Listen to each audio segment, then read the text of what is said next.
L'échec d'Ariane 5, le premier vol de la fusée européenne, aura duré une quarantaine de secondes. Il est un peu plus de 14h30, heure française, au centre de contrôle de la base de Kourou. Vous l'avez vécu en direct sur LCI.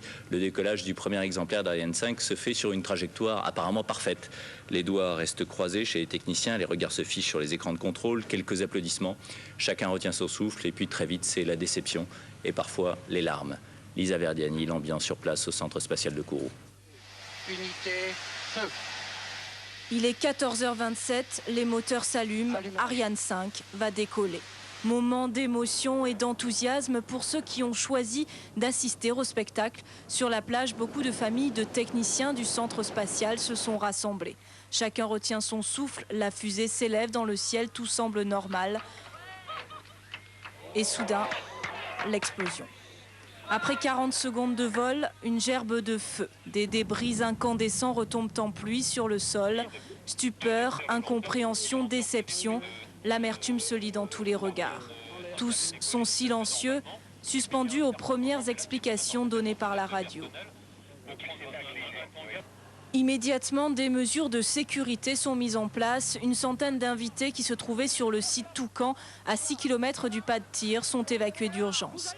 Moment de tension provoqué par la crainte d'un nuage toxique. Mais selon le préfet de Guyane, le vent a poussé loin des habitations les nuages de gaz nés de l'explosion.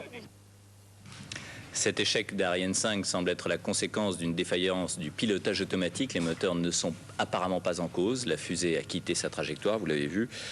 Et la destruction a été commandée depuis le sol pour éviter que Ariane 5 ne tombe sur des habitations. Le lanceur européen essuie son premier échec depuis décembre 1994, lorsqu'une Ariane 4 avait explosé. Ariane 5 devait placer sur orbite 4 satellites scientifiques de l'Agence spatiale européenne. Aujourd'hui, des satellites chargés notamment d'étudier les aurores boréales. François Fillon, ministre délégué à la Poste et aux télécommunications et à l'espace, a indiqué que l'Europe restait déterminée à poursuivre son programme spatial malgré cet échec. Dans l'histoire de l'espace européen, comme dans l'histoire de l'espace tout court, les premières expérimentations, les premiers vols ont souvent fait l'objet d'incidents comme celui que nous venons de connaître.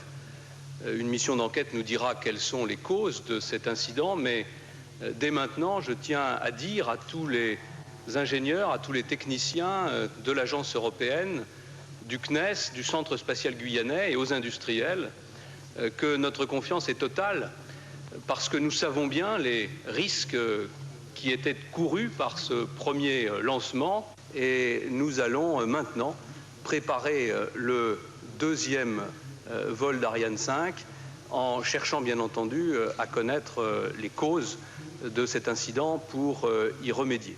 Et je voudrais, au nom de tous les invités qui sont rassemblés ici, dire à tous nos amis du Centre spatial guyanais à la fois notre amitié et notre confiance.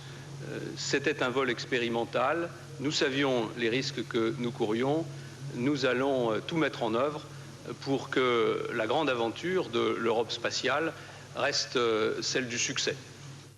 Alain Juppé recevra les partenaires sociaux